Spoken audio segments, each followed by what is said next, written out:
te quiero servir, Señor.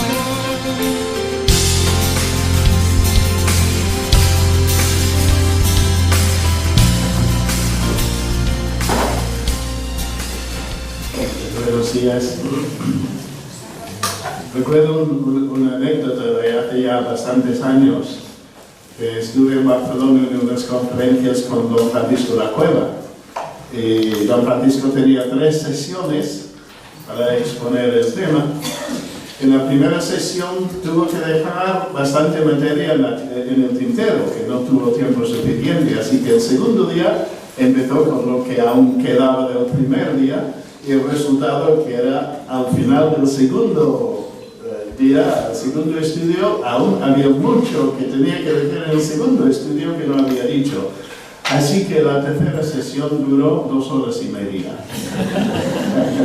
No puede llegar a estos extremos. Pero como decía Rubén y como decía Isaac, vamos a intentar llegar al final de esta carta y haré lo posible para no extendernos demasiado.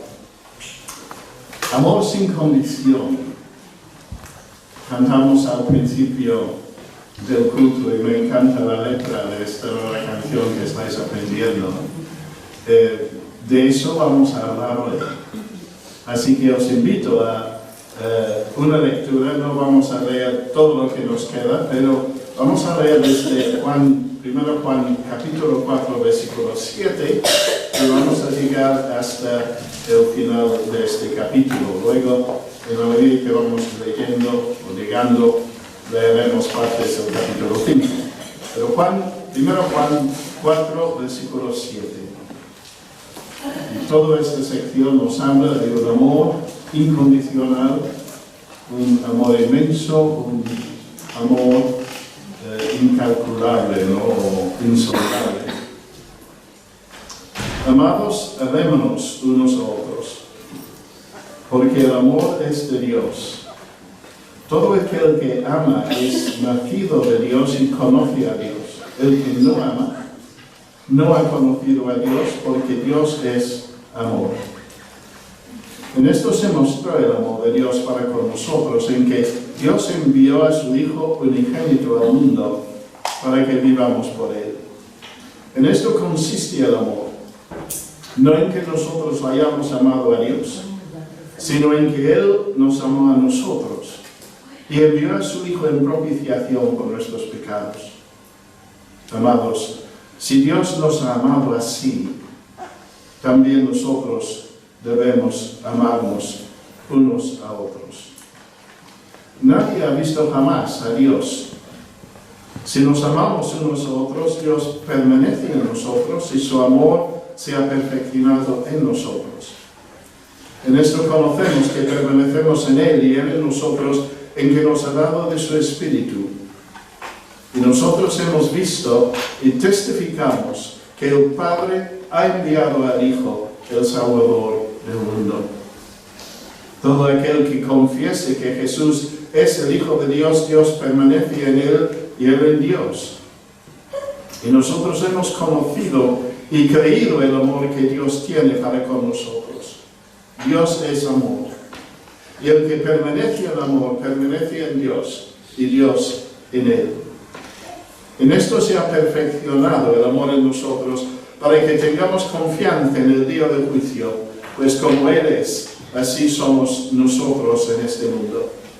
En el amor no hay temor, sino que el perfecto amor echa fuera el temor, porque el temor lleva en sí castigo, de donde el que teme no ha sido perfeccionado en amor. Nosotros le amamos a Él, porque Él nos amó primero. Si alguno dice, yo amo a Dios y aborrece a su hermano, es mentiroso. Pues el que no ama a su hermano, a quien ha visto, ¿cómo puede amar a Dios a quien no ha visto? Y nosotros tenemos este mandamiento de Él: el que ama a Dios, ame también a su hermano. Como Isaac nos ha resumido en su introducción, en esta carta hemos visto cómo el apóstol Juan escribe a una serie de iglesias, probablemente en la provincia romana de Asia, y si seguramente más ampliamente fue luego difundida su carta, por causa de una enseñanza herética, una enseñanza mentirosa que estaba penetrando en las iglesias y causando división en las congregaciones. Una enseñanza que disminuía o negaba la deidad del Señor Jesucristo. Y Juan quiere demostrar que esto no es lo que la palabra de Dios enseña. Busca diferenciar entre los creyentes verdaderos, auténticos, que habían sido fieles a la doctrina apostólica, y estos falsos maestros y sus seguidores que se habían apartado de la doctrina apostólica y también de la iglesia. Y para hacer una distinción entre los verdaderos creyentes y los que afirmaban ser creyentes más espirituales y sin embargo enseñaban una falsa doctrina, para distinguir entre los dos, nos ofrece toda una serie de pruebas. Y hemos visto en los días anteriores, los 3 estudios anteriores, cuáles son estas marcas. El primer día, los capítulos 1 a 2, vimos cómo la primera marca es la santidad, andar en luz. La segunda, la obediencia, guardar los mandamientos. La tercera es el amor fraternal, el amar a los hermanos. La cuarta señal es la separación del mundo, no amar al mundo, en el sentido de no quedar atrapados por los falsos encantos del mundo. Y la quinta era permanecer en la verdad. Y como ha dicho Isaac ayer, volvimos sobre los mismos principios, hablando de la práctica de la pureza o la santidad, la práctica del amor, la práctica de la obediencia, la práctica también de discernir los espíritus para permanecer en la verdad, y también la pugna, la pelea con el mundo. Perdonad que voy a tomar un traguito de agua. Gracias a Ana primero y a Ginés después tengo bastante agua aquí y lo voy a necesitar. Creo que la bajada de temperatura un poco abrupta en estos días me ha afectado la voz. En esta última parte de la carta, desde el capítulo 4, versículo 7, hasta el final, Juan resume estas 5 marcas de un creyente auténtico fundamentalmente en 2.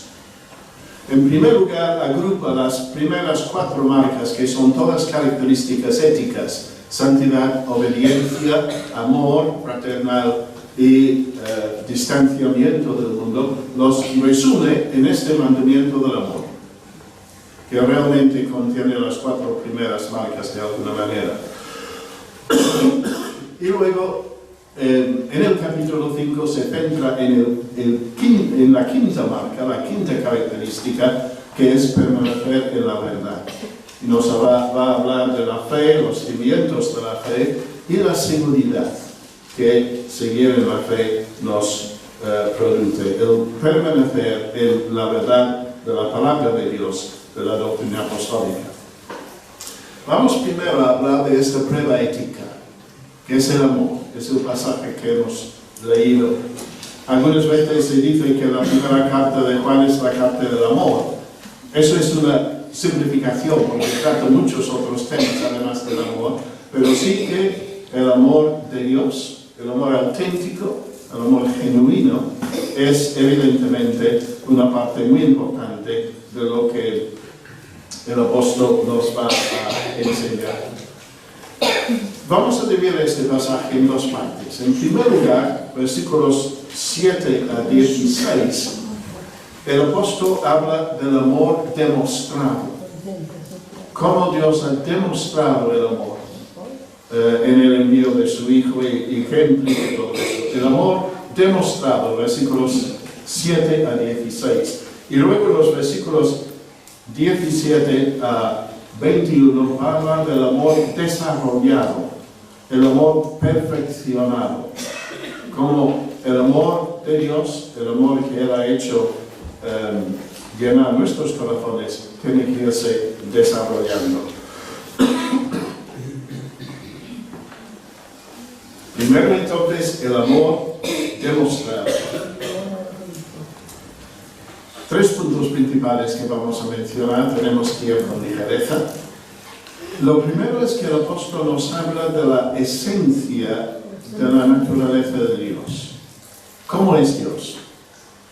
Versículo 7, amados, amémonos unos a otros porque el amor es de Dios.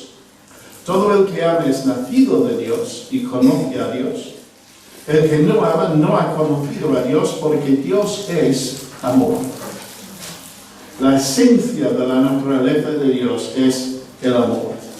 De manera que Juan reitera este mandamiento que nos va señalando a lo largo de su carta: amados, amémonos unos a otros, y recalca el motivo, porque Dios es amor.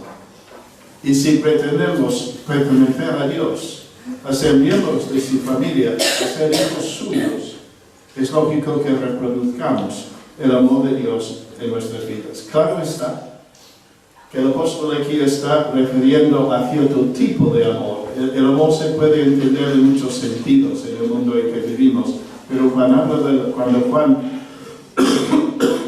habla del amor, habla sobre todo de un amor de entrega, no de un amor de egoísmo, que es como se conoce tanto el amor en nuestro mundo, el amor egoísta que busca lo que ella quiere, o lo que él quiere, sino un amor de entrega. El Hijo de Dios me amó y se entregó a sí mismo por mí. Dice el apóstol Pablo, el amor bíblico, el amor de Dios, el amor de Cristo es por encima de todo un amor de entrega. Y esto es el amor que el Señor pide de nosotros. La esencia de la naturaleza de Dios es el amor. En segundo lugar, versículos 9 al 11, tenemos el ejemplo del amor de Dios. En esto se mostró el amor de Dios para con nosotros, en que Dios envió a su Hijo unigénito al mundo para que vivamos por él. En esto consiste el amor. No en que nosotros hayamos amado a Dios, sino en que Él nos amó a nosotros y envió a su Hijo en propiciación por nuestros pecados. Este es el amor de que estamos hablando. El amor que motivó al Padre a enviar incluso a su propio Hijo, su Hijo amado, su Hijo único, a la cruz del Calvario, en propiciación por nuestros pecados. Y esta iniciativa divina tiene unas implicaciones para nosotros. Versículo 11, amados, si Dios nos ha amado así, nosotros debemos también amarnos los unos a los otros. El ejemplo de Dios no nos deja con otra alternativa. Si somos hijos y hijas de Dios, si tenemos el modelo del amor de Dios, del amor de Cristo delante, este amor de entrega, es nuestro deber, es nuestra responsabilidad y debe ser nuestro deseo, amarnos los unos a los otros con este tipo de amor, el amor de entrega que vemos en nuestro Padre y en su Hijo, el Señor Jesús. Así que Juan nos habla de la esencia de la naturaleza de Dios, versículos 7 a 8, que es el amor. Nos habla del ejemplo del amor de Dios, versículos 9 a 11, visto en el envío del Señor Jesucristo. En tercer lugar, versículos 12 a 13, nos va a hablar de la evidencia de permanecer en Dios. Y va a demostrarnos que la práctica del amor es la evidencia que demuestra que un creyente está permaneciendo en Dios y en el Señor Jesús. ¿Cuál es la evidencia de permanecer en Dios? De que tenemos una relación de íntima comunión con el Señor de forma constante. Versículo 12. Nadie ha visto jamás a Dios. Si nos amamos unos a otros, Dios permanece en nosotros y su amor se ha perfeccionado en nosotros. El amor es, o practicar el amor fraternal, es la evidencia de que permanecemos en Dios. Esta frase del versículo 12 Nadie ha visto jamás a Dios. ¿Os suena? Viene en otra parte de los escritos de Juan. Juan capítulo 1, versículo 18, Juan 1, 18, el Evangelio, dice: a Dios nadie le vio jamás. El unigénito Hijo que está en el seno del Padre, Él le ha dado a conocer. Así que fijaros que el Evangelio nos dice que el Dios invisible se ha hecho visible en su Hijo, el Señor Jesucristo. Ahora es interesante que Juan nos dice en su primera carta que este Dios invisible, el Dios de amor, se hace visible en el amor de sus hijos, de tú y yo. Nadie ha visto jamás a Dios. Dice, si nos amamos unos a otros, es la evidencia de Dios, de que Dios permanece en nosotros, pero también es un testimonio al mundo. Juan 13, 34 y 35, un nuevo mandamiento os doy, que os améis los unos a los otros, como yo os he amado, que os améis unos. En esto conocerán todos que sois mis discípulos, si tuvierais amor los unos por los otros. Dios se hace visible en el amor fraternal ejercido en el contexto del pueblo de Dios. Y dice el Señor Jesús, esto es una parte fundamental de nuestro testimonio. Escuché o leí últimamente un hermano que decía en un libro de que como iglesia no podemos rivalizar con el mundo. Por ejemplo, en términos de armar un espectáculo que atrae a la gente. El mundo sabe mucho del espectáculo y allí no podemos rivalizarnos. Pero hay una cosa que el mundo no tiene y que nosotros tenemos y que puede ser algo fundamental en nuestro testimonio. Es la realidad de la familia de Dios. En un mundo donde tantas familias están rotas, donde hay tanto odio, tanto enfrentamiento, una parte sumamente importante de nuestro testimonio puede ser el testimonio de la familia de Dios y el amor que nos tenemos unos a los otros, para que la gente que entre en contacto con nosotros pueda llegar a decir, nunca he visto cosas semejantes. Recuerdo el testimonio de una chica que llegó a nuestra iglesia en Maní. No recuerdo por qué motivo venía, creo que tenía parientes que ya eran miembros de la iglesia, pero asistió por primera vez a la iglesia y no entendió absolutamente nada de la predicación, de todo, no entendió nada. Pero me dijo, lo que me llamó la atención era el amor entre los hermanos, que nunca había visto esto antes.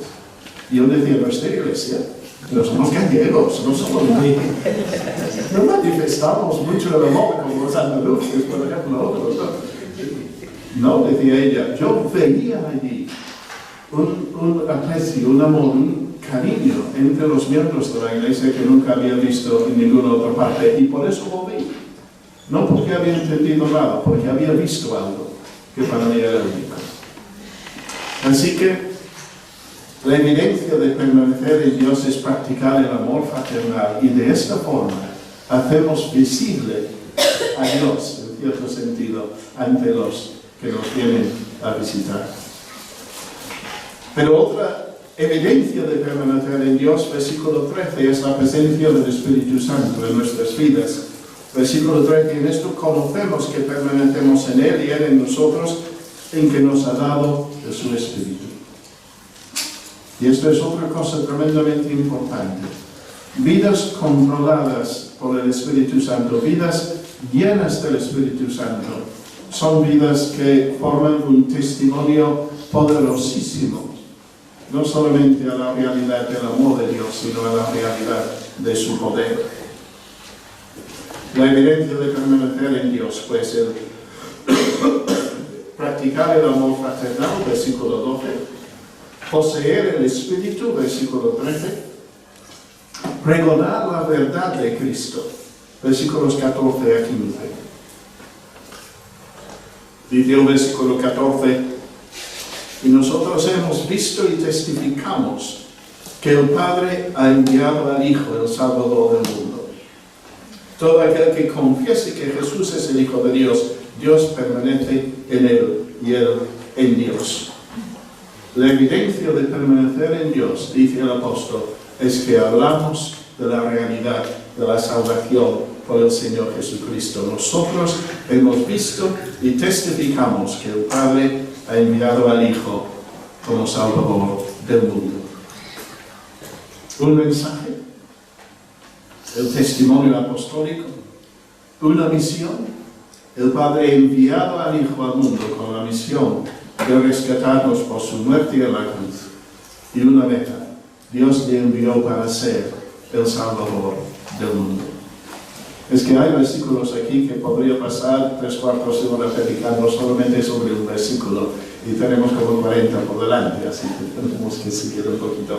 Pero qué maravilloso es la palabra de Dios, si nos detenemos para pensarlo, reflexionarlo y profundizar en su significado.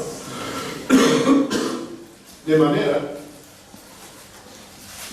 que hemos dicho que la evidencia de permanecer en Dios consiste en practicar el amor fraternal, poseer el Espíritu, proclamar la verdad acerca de Cristo y permanecer en el amor de Dios. Versículo 16. Y nosotros hemos conocido y creído el amor que Dios tiene para con nosotros. Dios es amor, y el que permanece en amor, permanece en Dios y Dios en él. Permanecemos en el amor. En nuestro contacto, en nuestra relación los unos con los otros, y no solamente dentro de la familia de Dios, sino entre nuestros vecinos, nuestros compañeros de trabajo, nuestros parientes inconversos. Permanecemos en el amor. Es el amor que tiñe nuestras vidas y nuestras relaciones. El que permanece en amor, permanece en él y él en Dios. El ser humano es por naturaleza, lo somos todos, egoístas. Yo me di cuenta de eso después de haberme casado. Cuando me encontraba actuando hacia mi novia, que ahora era mi esposa, recién casados, a veces de una forma como si ella fuera mi sierva, mi esclava. ¿Sería posible, me decía yo, que pueda ser tan egoísta como estar exigiendo siempre a la persona que fuera de Dios más amo en el mundo? En vez de amarla a ella, espera que ella me esté amando y entregándose por mí todo el tiempo. Los seres humanos somos de naturaleza egoístas, pero lo que marca un hijo, una hija de Dios, es el amor de Dios en su corazón, que nos convierte de personas egoístas en personas altruistas, personas que están buscando siempre el bien del otro, y esto es el amor de Dios. Hemos hablado pues del amor demostrado. Vamos a ver muy brevemente el amor desarrollado. Versículo 17 de Juan 4 dice: en esto se ha perfeccionado el amor en nosotros, para que tengamos confianza en el día del juicio, pues como Él es, así somos nosotros en este mundo. El Hijo de Dios está sentado a la diestra de la majestad en las alturas. Los hijos de Dios, por lo menos los que estamos aquí, aún estamos en el mundo. Muchos han partido ya y están en la presencia del Señor. Pero aunque seguimos en el mundo, así como Cristo,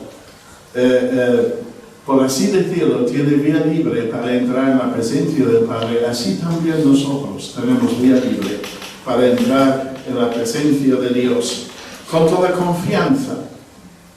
En esto se ha perfeccionado el amor en nosotros, para que tengamos confianza en el día del juicio, por la evidencia que tenemos de que el amor de Dios permanece en nosotros, que somos hijos e hijos de Dios. Podemos encarar el momento de estar en la presencia de Dios, no con temor de que Él nos vaya a condenar a la muerte eterna, sino con una plena confianza de que ya que somos de Cristo, tenemos la vida eterna y viviremos eternamente en la presencia de Dios, disfrutando de la gloria de su majestad y de su hermosura. El amor perfeccionado, versículos 17 y 18, la permanencia permite un proceso de crecimiento espiritual que aporta confianza para el día de juicio. El amor perfeccionado desplaza el temor. Versículo 18, en el amor no hay temor, sino que el perfecto amor echa fuera el temor, porque el temor lleva en sí castigo, de donde el que teme no ha sido perfeccionado en el amor.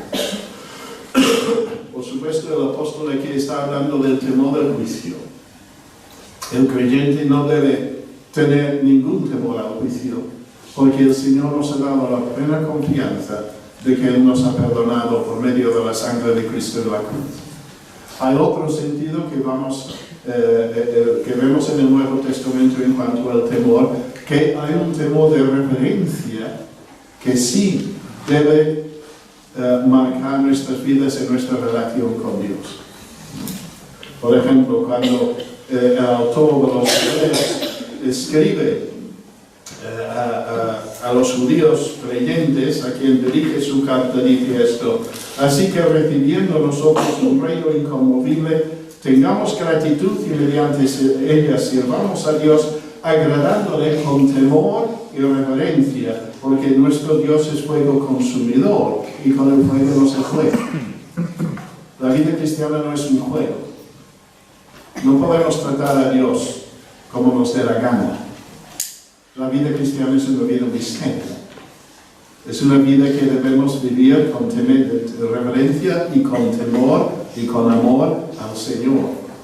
Pero si este temor no es el temor del juicio eterno, es el temor de tener que rendir cuentas ante nuestro Padre, que nos va a preguntar a cada uno de nosotros qué es lo que hemos hecho con todo lo que Él nos ha dado para que le sirvamos y le glorificamos.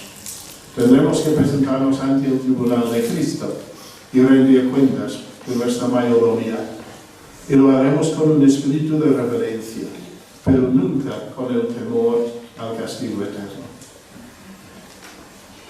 Versículo 19, nosotros le amamos a Él porque Él nos amó primero. Acabamos de hablar del amor perfeccionado. Aquí el versículo 19 nos habla del amor proporcionado. Nosotros le amamos porque Él nos amó primero. No teníamos en nuestra naturaleza caída este amor de entrega que marca a Dios y al Señor Jesús. Pero Dios ha derramado su Espíritu Santo en nuestros corazones, dice Romanos capítulo 5. Y con esta obra del Espíritu Santo ha inundado, dice la palabra de Dios, su amor, con su amor nuestros corazones. La esperanza no avergüenza, porque el amor de Dios ha sido derramado en nuestros corazones por el Espíritu Santo que nos ha dado. Y esto es lo que nos capacita para vivir este estilo de amor. Nosotros le amamos a Él porque Él nos amó primero. Por lo tanto, versículo 20, el amor practicado, si alguno dice yo amo a Dios y aborrece a su hermano, es mentiroso. Si Dios ha derramado su amor en nuestros corazones por su Espíritu Santo, es imposible que aborrezcamos y que odiemos a un hermano en Cristo. Esto carece totalmente de lógica y de sentido. El amor de Dios en nuestros corazones nunca puede permitirnos hacer esto. Por lo tanto, versículo 21, nosotros tenemos este mandamiento de Él: el que ama a Dios, ame también a su hermano. No es tan fácil, ¿verdad? A veces hay personas en nuestra congregación o personas que conocemos en otras congregaciones a quienes nos cuesta mucho amar. Será por su carácter o por el mío, no lo sé. Pero a veces tenemos problemas en amar a otras personas. Hay personas con quienes congeniamos muy fácilmente. Hay personas con quienes es más difícil. Pero ¿era fácil para Dios amarnos a nosotros? Rebeldes, impíos, pecadores, desobedientes, hijos de desobediencia, hijos de ira. marginando a Dios, dándole la espalda. ¿Fue fácil para Dios amarnos? Creo que no. Al Señor Jesús le costó la cruz amarnos de verdad. Entonces no tenemos excusa por no amar incluso a aquellos que son difíciles de amar. Vamos a otro tema. Entramos en el capítulo 5. Y como decíamos antes, si el amor es la gran prueba ética de la autenticidad cristiana, en el capítulo 5 vamos a ver que es la fe, que es otra gran marca de la autenticidad cristiana. La fe que permanece, la fe que se desarrolla y que crece. En el capítulo 5 vamos a ver tres facetas de esta fe. En primer lugar, versículos 1 al 5, vamos a ver la conquista de la fe. La conquista de la fe. Dice el versículo 5 del capítulo 5, ¿quién es el que vence al mundo sino el que cree que Jesús es el Hijo de Dios? El versículo anterior dice, esta es la victoria que ha vencido al mundo, nuestra fe. La conquista de la fe. En los versículos 6 al 9, vamos a ver los cimientos de la fe. Se nos va a hablar de tres tipos de testimonio. El testimonio histórico del Señor Jesucristo, su encarnación, su vida, su muerte, su resurrección. Se nos va a hablar del testimonio interno del Espíritu Santo en nuestros corazones. Y nos va a hablar del testimonio supremo de Dios el Padre. Versículo 9, si recibimos el testimonio de los hombres, mayor es el testimonio de Dios, porque este es el testimonio con que Dios ha testificado acerca de su Hijo. Tres tipos de testimonio que forman los cimientos, los fundamentos de nuestra fe. Y luego en la última parte del capítulo, sobre todo desde el 13 hasta el 21, vamos a hablar de la confianza de la fe.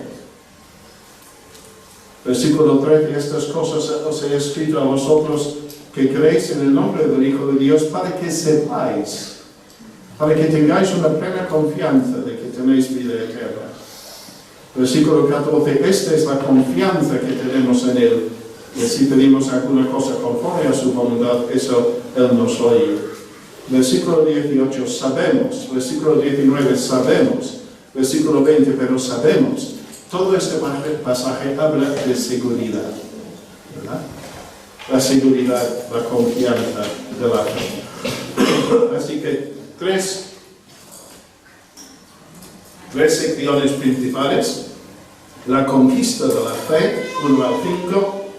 Los cimientos de la fe, la certeza que nos da, versículos 6 al 12. Y la confianza de la fe, versículos 13 a 21. ¿Okay? Poner la quinta marcha, perdonadme, pero allá vamos. Como conduce Jesús por las autopistas de carreteras, a toda marcha. No digo nada, Jesús. Muy bien, la conquista de la fe. Versículo 1. Todo aquel que cree que Jesús es el Cristo es nacido de Dios.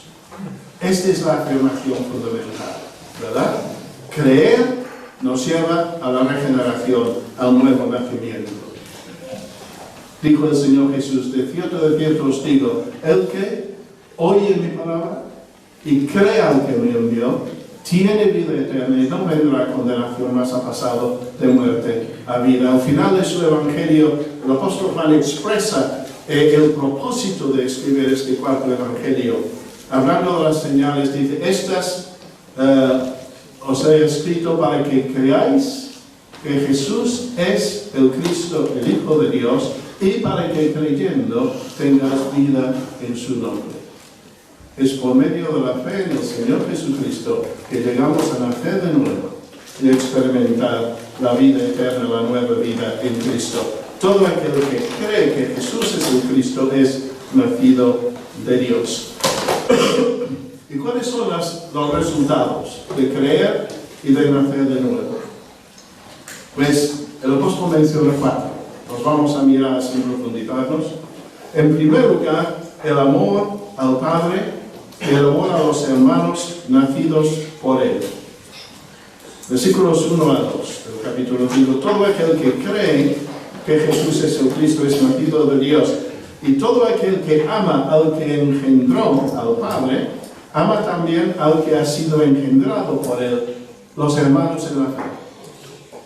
Entiendo yo, hay distintas interpretaciones de este versículo, pero entiende que, personalmente entiendo que la cosa va por ahí. Uno de los resultados de nacer de nuevo es amar al Padre que nos dio la nueva vida, pero es también amar a los hermanos que igualmente han experimentado el nuevo nacimiento en Cristo. Así que el primer resultado de la regeneración, el amor al Padre y a los hermanos nacidos por Él. Segundo resultado, la obediencia a los mandamientos de Dios. En esto conocemos que amamos a los hijos de Dios cuando amamos a Dios y guardamos sus mandamientos. Pues este es el amor a Dios, que guardemos sus mandamientos. Volvemos a una de las marcas, ¿verdad?, que el apóstol ha ido señalando a lo largo de esta carta, que el amor a Dios se expresa en la disposición de hacer su voluntad. El que me ama, mis mandamientos guardará. Es inconsecuente decirle al Señor, Señor, cuánto te amo, y luego vivir como nos dé la gana, y no respetar su voluntad. Amar a Dios significa obedecerle. Y esto es lo que el apóstol enfatiza aquí. Resultados de nacer de nuevo: amar al Padre y a los hermanos, obedecer a los mandamientos de Dios y experimentar la gracia de Dios. ¿En qué sentido? Fijaros que al final del versículo 3 nos dice que sus mandamientos no son gravosos. No son gravosos. En Mateo 11, un texto que conocemos muy bien, el Señor Jesús dice: venid a mí todos los que estáis trabajados y cargados, y yo os haré descansar. Llevad mi yugo sobre vosotros y aprended de mí, que soy manso y humilde de corazón, y hallaréis descanso para vuestras almas, porque mi yugo es fácil y ligera mi carga. ¿Qué diferencia con el legalismo de los fariseos? Al final de este mismo evangelio de Mateo, el Señor Jesús habla de los fariseos en estos términos. Entonces habló Jesús a la gente, a sus discípulos, diciendo: en la cátedra de Moisés se sientan los escribas y los fariseos, así que todo lo que os digan que guardéis, guardadlo y hacedlo, mas no hagáis conforme a sus obras, porque ellos dicen y no hacen. Porque atan cargas pesadas y difíciles de llevar y las ponen sobre los hombros de los hombres, pero ellos ni con un dedo quieren moverlos. Esto es el legalismo farisaico. Cargar a una persona con un montón de cargas y no ofrecer ninguna ayuda para llevar esta carga pesada. El Señor Jesús dice: no, mi carga es ligera, mi yugo es fácil, porque yo lo comparto contigo. Yo estoy a tu lado. Y por lo tanto, guardar sus mandamientos no es algo gravoso, porque Él proporcionó los recursos de gracia, de poder, para que podamos obedecer. Resultados de creer en Cristo y nacer de nuevo: amar al Padre y a los hermanos, obedecer a los mandamientos, experimentar la gracia de Dios en la vida cristiana y vencer al mundo. Versículo 4: porque todo lo que es nacido de Dios vence al mundo, y esa es la victoria que ha vencido al mundo nuestra fe. ¿Quién es el que vence al mundo sino el que cree que Jesús es el Hijo de Dios? Puede parecernos, en la sociedad en que vivimos, que el mundo, la sociedad que vive de espaldas a Dios y que odia a Dios y que va contra todo lo que es de Dios, que esta sociedad es como una pisonadora que es imposible de resistir. Somos una pequeña comunidad de creyentes en medio de un mundo de maldad. Pero dice el apóstol Juan, ¿quién es el que vence al mundo sino el que cree que Jesús es el Hijo de Dios? Nuestro Dios va a tener la última palabra. El mundo pasa, hemos leído, el mundo es temporal, el mundo tiene fecha de caducidad, pero Dios va a introducir su reino en este mundo y será un reino absoluto y universal. No sabemos en el momento, pero la victoria es de nuestro Dios y de su Cristo. No debemos dudar de eso en ningún momento. Él nos dará los recursos para seguir venciendo el mundo en todos sus intentos de sofocar y de eliminar nuestra fe y nuestra confianza en Cristo. La conquista de la fe. En segundo lugar, los cimientos de la fe. Vamos a ver ahora quizás algunos de los pasajes más difíciles del Evangelio de Juan. En primer lugar, nos habla del testimonio histórico de Jesucristo. Versículo 6. Este es Jesucristo, que vino mediante agua y sangre, no mediante agua solamente, sino mediante agua y sangre. ¿Y eso qué quiere decir? ¿Cómo debemos entender esto? Seguramente que los lectores originales lo entendían perfectamente bien, sabía de lo que Juan estaba hablando. Para nosotros, a 20 siglos o 19 siglos después, nos es bastante complicado. ¿Qué quiere decir Juan cuando dice que Jesús vino mediante agua y sangre y no mediante agua solamente? Hay distintas teorías. Podéis consultar los comentarios y veréis que hay distintas opiniones. Yo os voy a ofrecer mi opinión personal, pero no siempre catedral. Hemos mencionado a Cirinto, el oponente, el enemigo de Juan, que también vivía en Éfeso en su época. Y si os acordáis, dijimos que Cirinto tenía una doctrina muy peculiar. Decía que no había un solo ser, Jesucristo, plenamente Dios y perfectamente hombre, sino que decía que había dos seres. Había un hombre humano que era Jesús de Nazaret, y nunca fue más que un hombre. Pero había un ser divino, el Cristo, que vino sobre el hombre Jesús de Nazaret en su bautismo, que lo acompañó durante su ministerio, pero que luego se elevó de él antes de la cruz, de manera que quien murió en la cruz era solo el hombre Jesús de Nazaret. Es decir, negaba totalmente la doctrina apostólica de la persona del Señor Jesús. Si el agua habla del bautismo y si la sangre habla de la cruz, quizás podemos entender que lo que Juan está haciendo aquí es rebatir la enseñanza de Cirinto.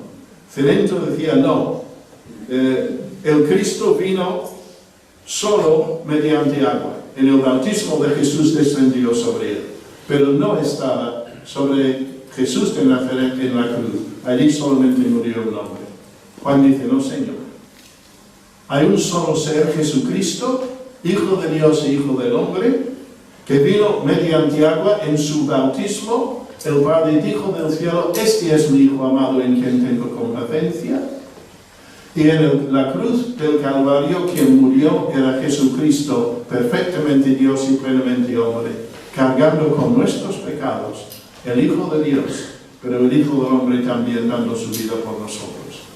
Así que posiblemente lo que Juan está haciendo aquí es rebatir la enseñanza de Cirinto y enfatizando que nuestra fe descansa sobre el testimonio histórico del Señor Jesucristo, su encarnación, su bautismo, su ministerio, su muerte en la cruz y también su resurrección. Porque estos dos versículos, el versículo 5 dice, ¿quién es el que vence al mundo? Sino el que cree que Jesús es el Hijo de Dios. No que fue, sino que es, que seguía siendo el Hijo de Dios en el momento en que escribió Juan. Es decir, empieza el versículo 6, este es Jesucristo, el que murió pero resucitó y ahora está sentado a la diestra del Padre en la majestad de las alturas. el testimonio histórico de la persona del Señor Jesucristo. Y nuestra fe descansa no sobre filosofías humanas, sino sobre hechos históricos, hechos comprobables. La encarnación, la vida, el ministerio, la muerte, la resurrección y la ascensión del Señor Jesucristo. El cristianismo no es una filosofía, es una realidad, tiene una base histórica. Pero a la vez, dice Juan, hay otro testimonio que es el testimonio interno del Espíritu Santo. Al final del versículo 6 dice, y el Espíritu es el que da testimonio, porque el Espíritu es la verdad. Pero el Espíritu habita, hemos insistido, en el corazón de los que han aceptado al Señor Jesucristo como Señor y Salvador. Es el sello que Dios pone en nuestros corazones. Y el apóstol Pablo también nos habla de este testimonio interno del Espíritu Santo, ¿verdad? Romanos 8:16, el Espíritu mismo da testimonio a nuestro espíritu de que somos hijos de Dios, y si hijos también herederos, herederos de Dios y coherederos con Cristo, si es que padecemos juntamente con Él, para que juntamente con Él seamos glorificados. ¿Cuáles son los testimonios sobre los cuales descansa nuestra fe cristiana? Los testimonios que son los cimientos, los fundamentos de nuestra fe. El testimonio histórico del Señor Jesucristo, su vida en este mundo, muerte y resurrección. El testimonio interno del Espíritu Santo. El Espíritu es el que da testimonio porque el Espíritu es la verdad. Y versículo 9, el testimonio de Dios el Padre. Si recibimos el testimonio de los hombres, mayor es el testimonio de Dios, porque este es el testimonio con que Dios ha testificado acerca de su Hijo. Tanto en su bautismo como en el monte de transfiguración, el Padre identificaba a Jesús de Nazaret como su Hijo amado, en quien tenía complacencia, y decía a los discípulos, a él oíd. 3 testimonios. El testimonio histórico de Jesús, el testimonio interno del Espíritu Santo, y el testimonio supremo de Dios, porque Dios no miente, dice el apóstol Pablo a Tito, Dios no miente, y el testimonio de Dios es totalmente creíble. Sobre estos 3 testimonios descansa nuestra fe. La conquista de la fe, los cimientos de la fe, quizás podríamos incluso tener un tercer puntito aquí, la certeza de la fe, versículo 10, el que cree en el Hijo de Dios tiene el testimonio en sí mismo, porque el Espíritu Santo viene a la vida y al corazón de aquel que cree en Cristo. El que no cree a Dios le ha hecho mentiroso, porque no ha creído en el testimonio que Dios ha dado acerca de su Hijo. Y es lo que estaban haciendo los falsos maestros en los tiempos de Juan, negando el testimonio del Padre a su Hijo Jesucristo. Es lo que hacen los testigos de Jehová en el día de hoy, al negar la divinidad del Señor Jesús. Están haciendo a Dios mentiroso. Y eso es muy grave. Pero este es el testimonio, versículo 11, que Dios nos ha dado vida eterna, y esta vida está, ¿dónde? En su Hijo. En ningún otro lugar. Este testimonio está en su Hijo. El que tiene al Hijo tiene la vida. El que no tiene al Hijo de Dios no tiene la vida. Este día, Juan nos habla aquí de un regalo.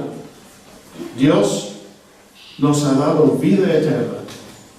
Y no hay mayor regalo que este. Nos habla de la recepción de este regalo. Esta vida está en su Hijo. Por lo tanto, cuando recibimos al Señor Jesucristo, como Rubén nos decía, Apocalipsis 3:20, cuando abrimos la puerta de nuestras vidas y permitimos que entre el Señor Jesucristo, recibimos con Cristo el regalo de la vida eterna. Y el resultado de esto es que el que tiene al Hijo, tiene la vida. Y el que no tiene al Hijo de Dios, no tiene la vida. Porque podríamos coger, imaginemos en un futuro imaginario, un cohete espacial, un transportador espacial que nos llevara a todos los rincones del universo. Pero no encontraremos en ningún otro lugar la vida eterna, menos que en la persona del Señor Jesucristo. No hay otro nombre bajo el cielo dado a los hombres en el cual podemos ser salvos. Lo que se ve el otro día, ¿no? Jesús dice: yo soy el camino, la verdad y la vida. Nadie viene al Padre sino por mí. La vida eterna está en Jesús y en nadie más. Ese es el regalo de Dios que Él nos da en su Hijo, y nos toca a nosotros individualmente, cada uno, extender las manos y recibir con suma gratitud este regalo de la vida eterna que Dios nos ofrece en su Hijo amado. El que tiene al Hijo tiene la vida. El que no tiene al Hijo de Dios no tiene la vida.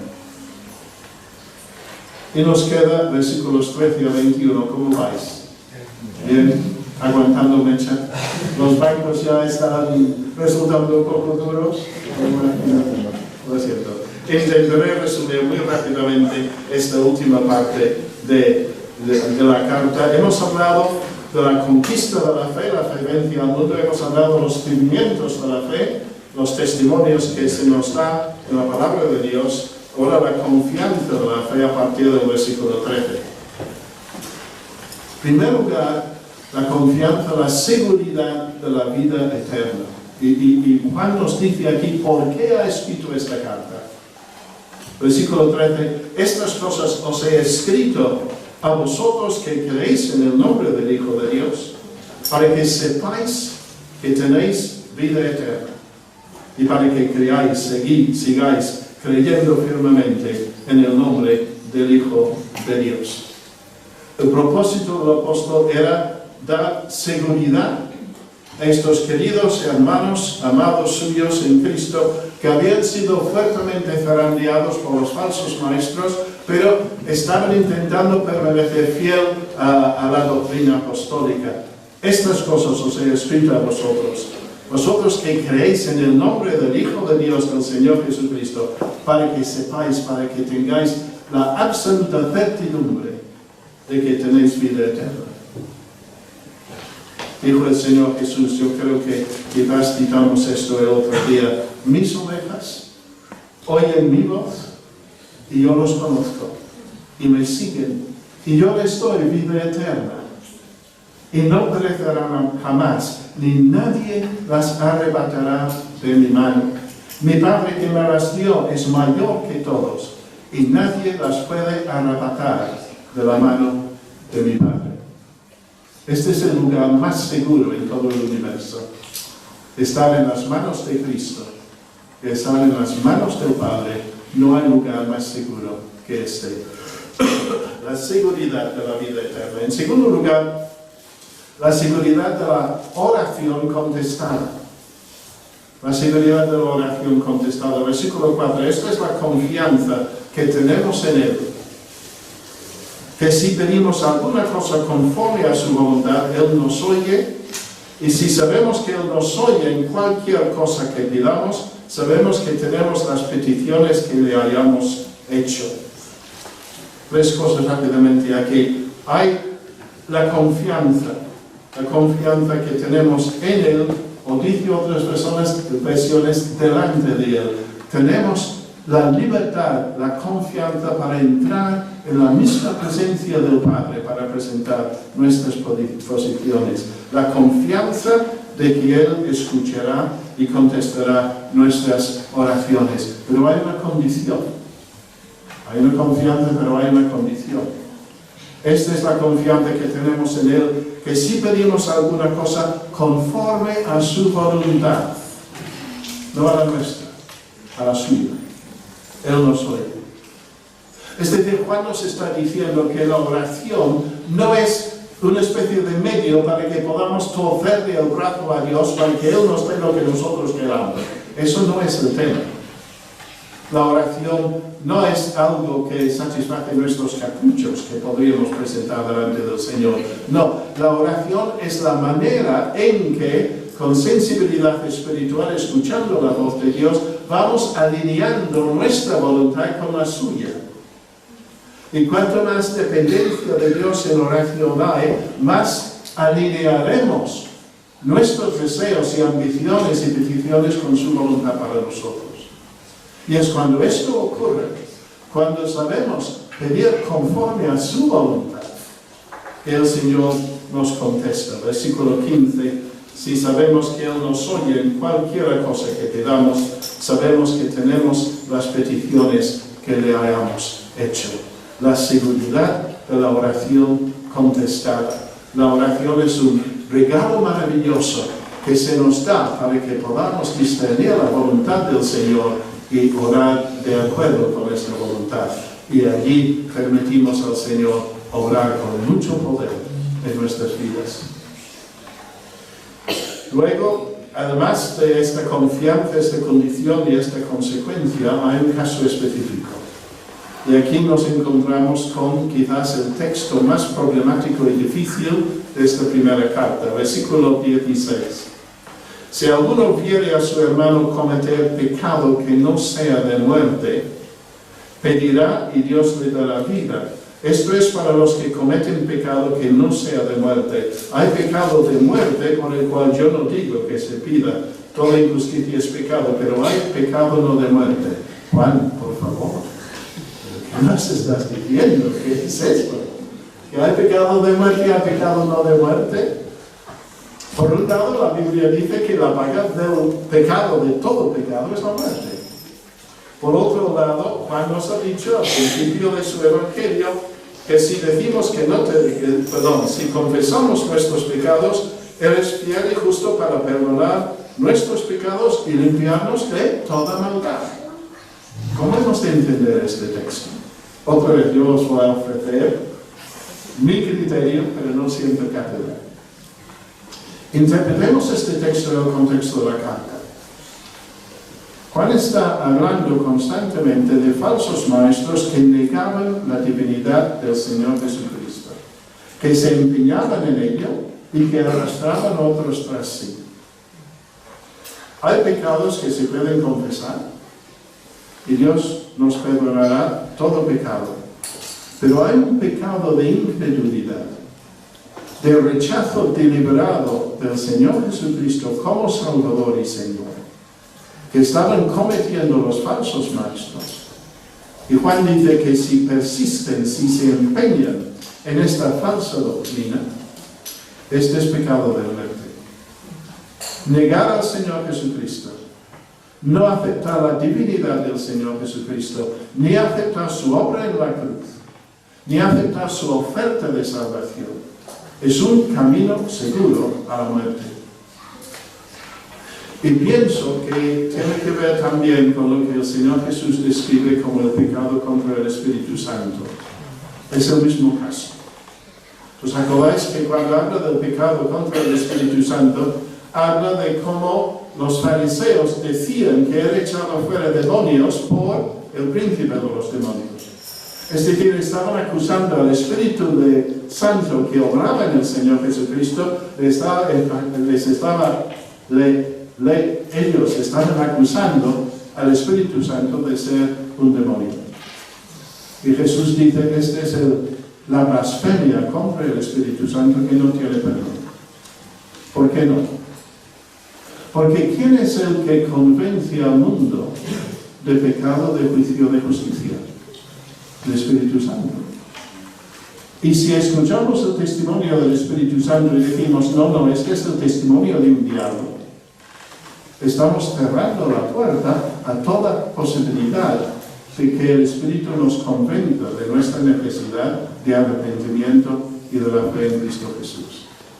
Y esto es lo que están haciendo estos falsos maestros, negando el testimonio del Espíritu Santo a la persona del Señor Jesucristo, negando el testimonio apostólico por medio del Espíritu Santo que les guiaba toda la verdad, negando el testimonio, la doctrina apostólica a la persona de Cristo.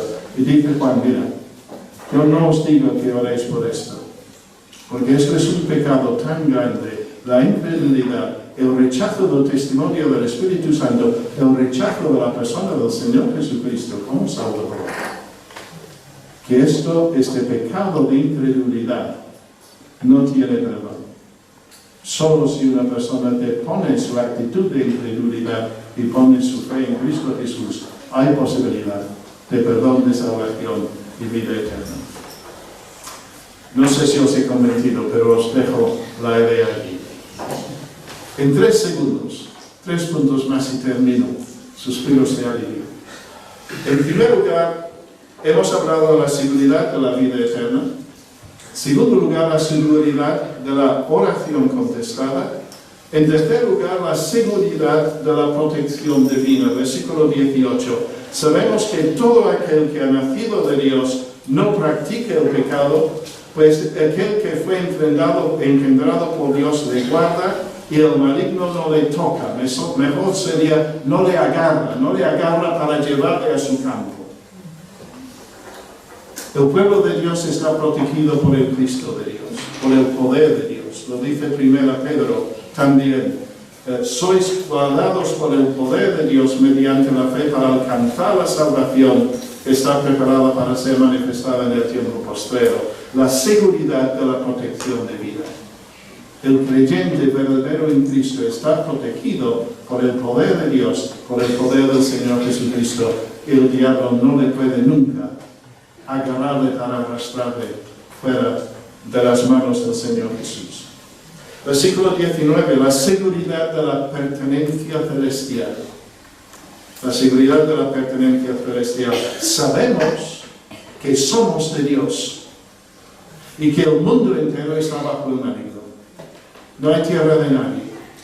O estás bajo la potestad de las tinieblas, bajo el poder del maligno, o Dios te ha trasladado al reino de su amado Hijo, al reino de Jesús. Los creyentes en Cristo sabemos que somos de Dios, que somos ciudadanos del cielo, que pertenecemos al reino del amado Hijo de Dios, al Señor Jesucristo. Pero el mundo entero sigue siendo bajo el terrible poder del maligno. Y por último, la seguridad de nuestra posición en Cristo. La seguridad de nuestra posición en Cristo. Versículo 20. Sabemos que el Hijo de Dios ha venido y nos ha dado entendimiento para conocer al que es verdadero, y estamos en el verdadero, en su Hijo Jesucristo. Este es el verdadero Dios y la vida eterna. Hijitos guardados de los ídolos. La seguridad de nuestra posición en Cristo. Dice el apóstol, Cristo ha venido, su encarnación, su nacimiento. Cristo nos ha dado entendimiento, su revelación, su enseñanza. Cristo nos ha presentado al Padre para que conozcamos al que es verdadero. Estamos unidos por fe al Padre y al Hijo. Y nuestro Salvador, el Señor Jesucristo, es el verdadero Dios y es la vida eterna. Yo soy el camino, la verdad y la vida. Nadie viene al Padre sino por mí. La seguridad de nuestra posición en Cristo. No por ningún mérito nuestro, sino por la inmensa gracia de Dios en su Hijo, derramado sobre nuestras vidas. Y Juan termina, hijitos, guardaos de los ídolos. A la luz de todas estas realidades que nos ha expuesto, guardémonos de los ídolos, de toda falsedad que busca apartarnos de la verdad que está en Cristo Jesús, Dios, hombre, Salvador y Señor. Y permití que termine de verdad de las buenas con una cita no del apóstol Juan sino del apóstol Pedro, pero que resume realmente todo lo que esta carta nos ha dicho. Desde entonces, dice el Evangelio de Juan, capítulo 6, versículo 66, desde entonces muchos de sus discípulos del Señor Jesús volvieron atrás y ya no andaban con él. No eran capaces de aceptar su enseñanza de sí mismo como el pan de vida y todo lo que esto implicaba. Dijo entonces Jesús a los 12, ¿queréis acaso iros también vosotros? Le respondió Simón Pedro, Señor, ¿a quién iremos? Tú tienes palabras de vida eterna. Y nosotros hemos creído y conocemos que tú eres el Cristo, el Hijo de Dios viviente. Cristo Jesús tiene palabras de vida eterna y ningún otro. Nosotros hemos creído y conocido que eres el Cristo, el Hijo de Dios viviente. Hijitos míos, guardaos de los ídolos. Gracias, Señor, por tu Hijo amado. Gracias por la salvación y la seguridad que tenemos en Él. Gracias por esta carta, Señor, que tiene sus cosas difíciles de entender, pero que enfoca nuestra atención en la persona de tu Hijo amado. Bendito sea, Señor. Gracias también por la paciencia de mis hermanos y que tu palabra sea de bendición para todos nosotros en el día de hoy. Pedimos en el nombre del Señor Jesús. Toma mi vida, toma mis fuerzas, todo lo entrego para ti. Toma mi vida, toma mis fuerzas, todo lo entrego para ti.